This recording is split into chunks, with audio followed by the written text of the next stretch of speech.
Basketball isn't easy. All my life, I've been striving to make myself better. It's a full-time commitment. To be the best, you have to work the hardest. You have to chase what seems impossible over and over and over again. Because giving up is not an option. And when you feel like you've reached your limit, it's only the beginning. That's when it's time to dig deep, to find the courage to push some more. Because if you got the drive, the discipline, and the resolve to do what it takes to make yourself great, then the rewards are endless.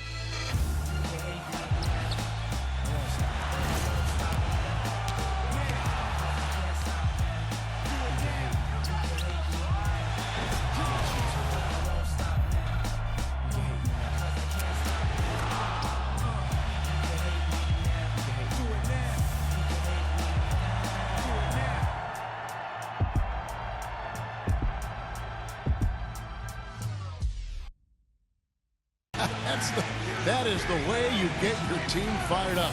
I'd say they're anxious to get this one started. It's a Western Conference battle here at the American Airlines Center in Dallas, Texas, as the Mavericks look to work the home court advantage. The starting fives for our game. Here are tonight's starting lineups. One of the guys we'll be watching out for today, Chris Paul. Well, you know, one of the toughest commodities to find in this league, Kevin, is a great point guard, not only on the floor, but off the floor. Chris Paul is a model leader. He's a guy who is probably as talented as any point guard in the league, but his leadership qualities, I think, put him over the top. You know, it isn't just the inspiration off the court or making big-time baskets. I mean, the way he passes is infectious to his team. I mean, it's contagious, and it usually ends up permeating the whole team. Same goes for his defense. I mean, he'll come up with that big steal and can completely change the momentum with the kind of plays he can make at both ends of the floor. The Clippers looking for a strong start to this road trip, and they're still waiting for the return of Dirk Nowitzki in the lineup. And that news, Kevin, means this team faces a very tough challenge. His production will be sorely missed, and it's not a problem they can just wave a wand at and make go away. I mean, this is when everyone else on that bench has to really come together and raise their performance.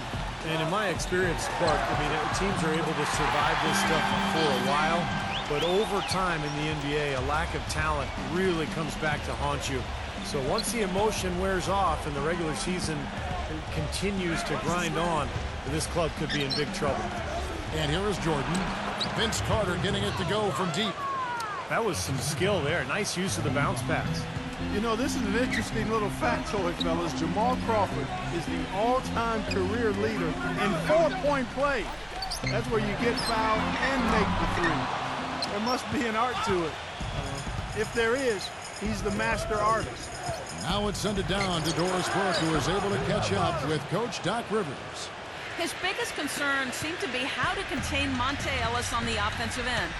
He said, quote, no matter where he is on the floor, he is a threat to score because he can get into the lane whenever he wants.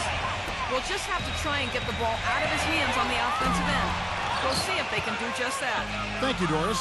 And Clark, you mentioned those 4-point plays. That may be harder to pull off now with the Reggie Miller rule. Officials will call an offensive foul if you kick out your leg on the shot. Well, Free used to do it all the time and hits the defender. Yeah, that's how Jamal Crawford got a lot of those 4-point plays early in his career, but there's a reason that he's able to convert those, and it's because he can create his own shot off the dribble from the three-point line. And so a lot of times defenders are lunging at him because they put on their heels defensively because of his work off the dribble. That's a good explanation. And it's going to be 2 free throws. Drew contact on the shot. And a chance for just a second to check out the scoring breakdown for the Clippers. And right from the start, guys, it's apparent they're determined to establish a presence in the paint. The other thing they've had going for them tonight is their passing. I mean, doing a nice job. Plenty of their points early on coming off assists. Now here's Ellis. He had 16 points in the win against Washington. Carter kicks to Ellis. That one falls, coming off Carter's feet. Ellis has got his first 3 points of the game. That was simply a defensive breakdown there, Kevin. He was all alone for that shot. It was a warm-up jumper. You know, CP3 did a lot of things, guys, to change the culture of the Clippers, but one that maybe gets overlooked is how much he encourages and model talking on defense with this team. If you don't call out a screen or a rotation on his team, he'll call you out about it. Phenomenal alley-oop slam right there, guys. They're taking advantage, Clark, of a team that looks lost out there. Yeah, this is threatening to get kind of ugly out here. Now here's Ellis, averaging 19 points per contest. The offensive rebound, Dallenberg. Jordan with some nice D. Tell you, the defense was right there, just waiting, doing a nice job of anticipating that play. Steve, every team needs tough interior defense to be successful. Harris against Paul. Feeds it to Crawford. 6 to shoot.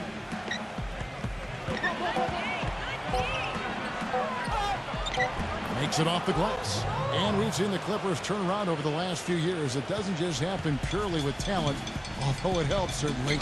But Steve, a lot of it has to do with the change in the team's mindset. Yeah, you can load up a team with a bunch of scorers and talented players, but if they aren't playing for each other and motivated to have each other's backs, then it does nothing. And I think Paul has done wonders for just the chemistry and the mindset of this Clippers team. And it's Ellis penetrating. Griffin grabs the board. Good percentage shot, though. That's one they'll take any day of the week. That's good from Barnes on the assist by Griffin. And it's 6 points for Barnes. That was the third straight high percentage look this defense has allowed. I mean, these defenders have got to start bumping bodies in the paint. Be more physical, be more aggressive. I agree, Clark, but it doesn't look like they have the will to do that at this moment. Byron Mullins is checked in for the Clippers. Dudley comes in for Blake Griffin. The three, and the shot's good from Crowder. Crowder's got himself going with the triple, his first basket of the game. I'm not sure that was the play they had set up, but it was too good a look to pass it. Here's Collison, right now averaging 5 points a game. Dudley, no luck. Looking at Dallas, they took that win in their last game against the Washington Wizards. Yeah, that was a strange game. Very shaky defensive performance by their opponent, but hey, they took advantage of it. Yeah, I'd go along with that. I mean, the game wasn't handed to them, but they definitely didn't have to work as hard as they should have. Here is Dudley. After the made shot from Crowder, Collison kicks to Mullins. Back to Collison. Now the feed to Dudley. A three-pointer, no good. You know, they've been beating this club to a lot of loose balls and rebounds here early on. Love the work ethic they've come out of the locker room with. Here's Crowder. 5 points in the game. Back to Harris.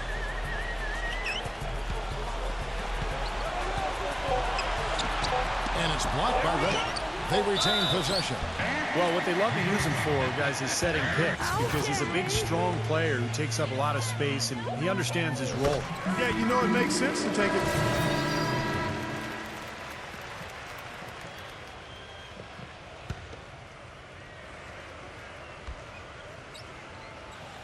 Here in the second quarter, just under 3.5 minutes played. Here's Dallenberg. Second shot opportunity, and the layup is up and in. Seemed like they couldn't get anything to fall in the first quarter, so starting to turn here in the second. And looking up in a big way, partner. They've more than made up for their poor shooting early. Taking a look at Los Angeles. Blake Griffin down low and DeAndre Jordan. CP3 and Jamal Crawford make the back, and it's Reddick in at the 3 spot. Well, when you talk about the most fearsome finishers in the league, you got to put Blake Griffin right at the top of the list. I mean, he's a high riser, and he's able to dunk with authority over the top of defenders like very few in the league can. Let's check out what Doris Burke has for us. Thanks, Kevin. Mr. Incredible in their last matchup against the Wizards made some terrific plays. He ended with 7 points and played some lockdown defense as well, causing havoc on both ends of the floor. It was a great contribution from someone who is considered a bit more of a role player on his team. All right, Doris, thanks. And Steve hit another special game from a player that we know is incredibly capable for this team. Yeah, he sure is. We saw it firsthand, and it was fun to watch. He really got it rolling. Yeah, nothing better than to see a guy confident, comfortable, on a roll and elevating his team to high levels of play. That's a beautiful thing to watch, fellas. And with Griffin, the dunks always get top billing, but he is more than just a dunker, or at least would hope to be more than just a dunker. Well, he's a rebounder and an underrated passer for a big man. His touch outside is improving as well, so this is what you want to see from Griffin. Just incremental improvement each year. Reddick dishes to Paul. Pass to Griffin. And a great assist by Paul as that one goes in. Paul's got his 5th assist in this one. Pass to Lito. It's Vince Carter on the wing. And out of bounds as the Clippers gain possession. And Los Angeles with some changes. Byron Mullins is checked in for DeAndre Jordan. And Matt Barnes is subbed in for Blake Griffin. Paul against Harris. And it's Paul penetrating. It's rebounded by Dallas. Carter's got his 3rd rebound on the night. This, their first look at this year's Los Angeles squad. This game kicks off what should be an interesting season series between these clubs. And, of course, they'll see each other 4 times this year. Carter with the block. Harris outside. 4 seconds left. Good on the jump shot. Harris has got his first points of the night. Here's Paul. Can't get it to go. And that concludes the first half. The Mavericks on top, up 8. And coming up after the break, it'll be Damon Bruce breaking down all the highlights from the first half of play. And now, brought to you by Sprint. It's the Sprint Halftime Report, presented by Sprint. Welcome back as we take a look at the Central Business District here in Dallas, Texas. Blake Griffin played a great quarter of basketball. He's got 10 points, and he's done a